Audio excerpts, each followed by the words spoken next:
Okay, so my name is Kristen, and I want to speak up on what has been going on around us and how we live in fear for speaking up for our rights.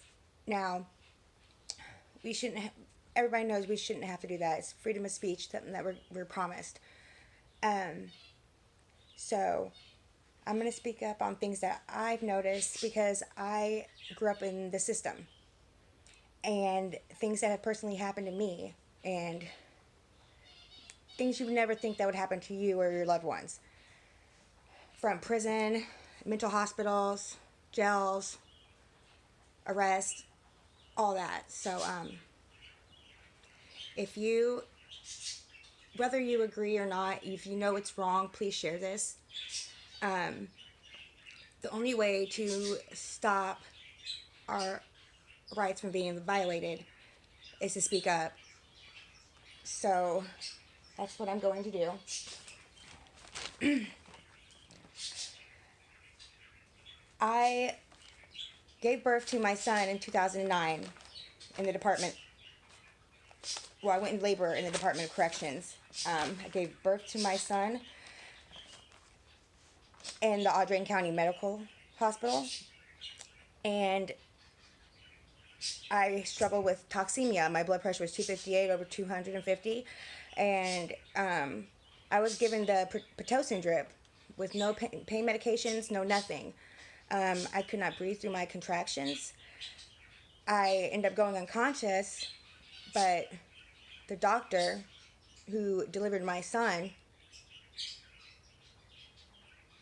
and this was in Vandalia, in Missouri, and Dr. Jones, he delivered my son and left the afterbirth inside me. There's a time limit on when you can file lawsuits. There's a time limit on you getting justice. When that's something that we were promised, justice for all. You know, why is there a time limit on that? If you've done something wrong and your rights have been violated, that person should be held accountable. So, like, this is what's happened to me.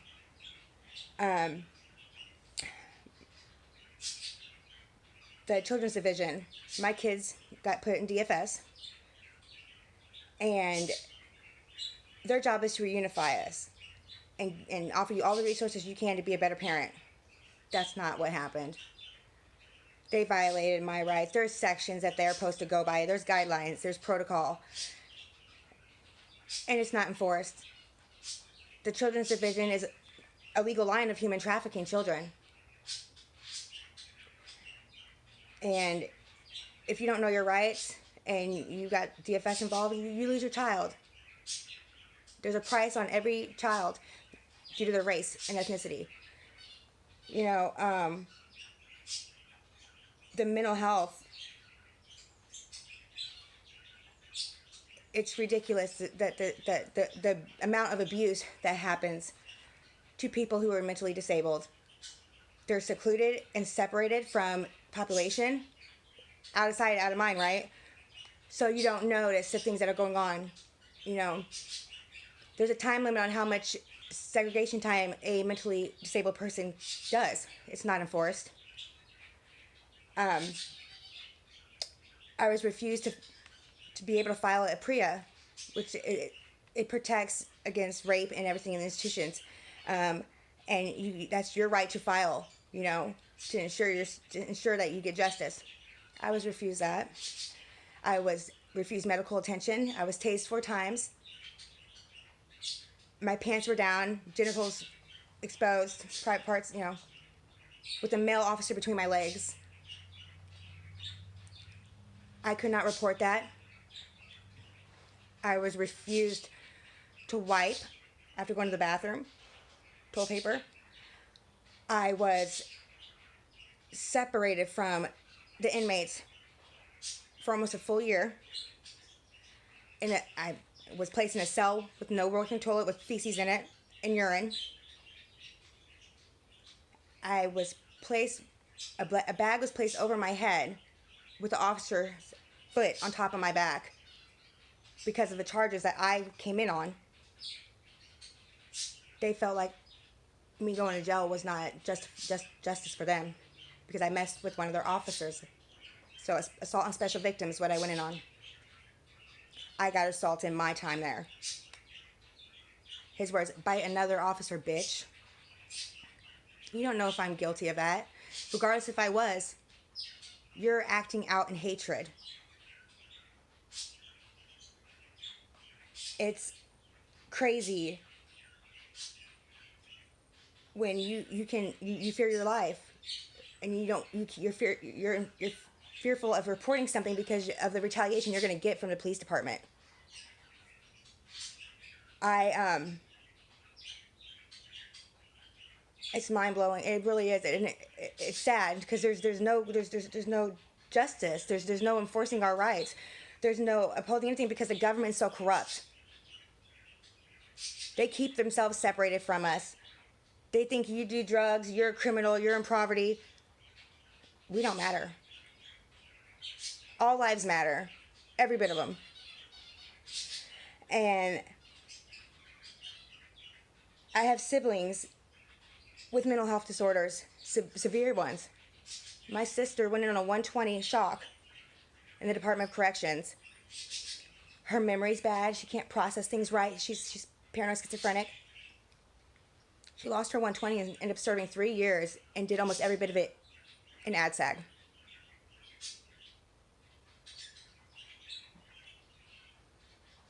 The effect that being secluded in a cell with no other human beings, the impact it makes on people who suffer from mental disorders. They come in so much worse than when they come out. And then they just send them out. Send them out. My sister was homeless for over a year. She was raped. She was assaulted. Every resource has rejected her. They're there to help. They shouldn't, I mean, they just send them out. What happens to making sure that they have a chance out there? We reached out to her probation officer, everything. Nobody would help. Nobody. It's something's got to change. Nobody cares about the veterans. Nobody cares about the children. Nobody cares about anything. The amount of human trafficking that is going on throughout the government. I mean, the government's doing. What are we doing to prevent any of it? Any of it. You know, you shouldn't have to fear. My mother's exact words. I'm scared to call the police, Kristen, because I don't know what they're going to do to your brother. They might kill him. Because they don't know how to handle or interact with people, or because of the color of their skin. I was jumped by 2 guys. I was assaulted. I was pregnant. I was 18. They tried to force their way into my home. Everything. I had children there. I was a nurse. I got charged with a second-degree assault for defending myself, and I was the one who called the cops. Where's that justice? You know, I lost my whole career, everything. Couldn't do nothing. When my daughter got put in the system again, the first thing when I got called to the caseworker's office, because I was in prison, you will never see your daughter again. I never did. I never see my daughter again. Because they take your children. I wrote my daughter, dedicated, wrote my daughter, was interacted with everything I was supposed to do. Just because you're incarcerated doesn't mean that your chances of getting your kid back are gone. As long as you maintain a relationship with your child and you do the classes and anything they offer to better yourself as an individual and a better parent, you have that right and opportunity to fight for your child. I didn't get that. I was refused visitation. When I got out, everything. And Something's got to change. Something has to change. I've been beat by the police when they came to arrest me. My phone, when I went to record them, due to fear of my life, was snatched out of my hand. I was denied being able to file a police report because I was incarcerated in the county jail. That is your right. You always, always should be able to file a report if a crime has been committed against you or somebody else.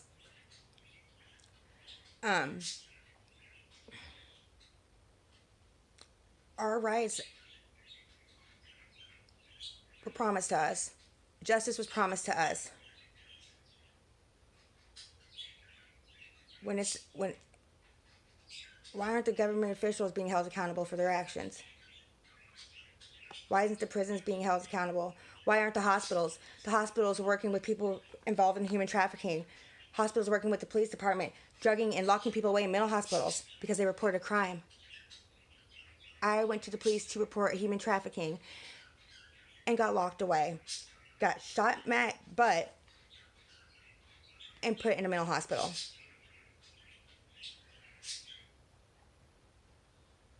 You can't trust hospitals.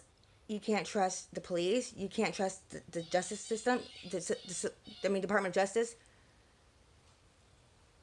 They're representing the government in court when you're filing claims against them. How's that right? How's that even... What is going on?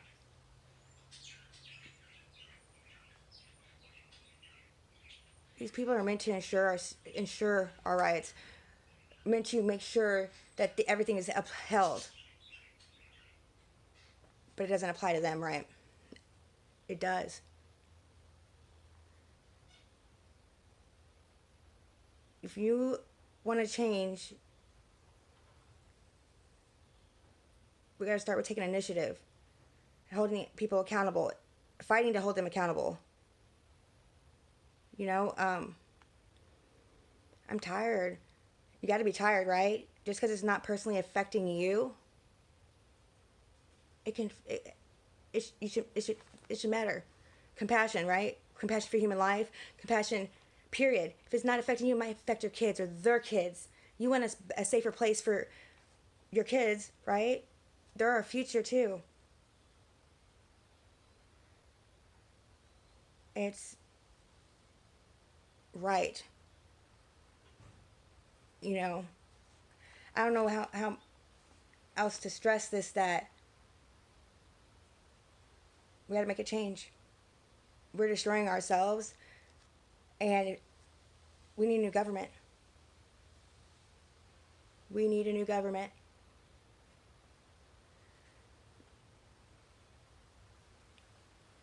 If you see something, use your voice.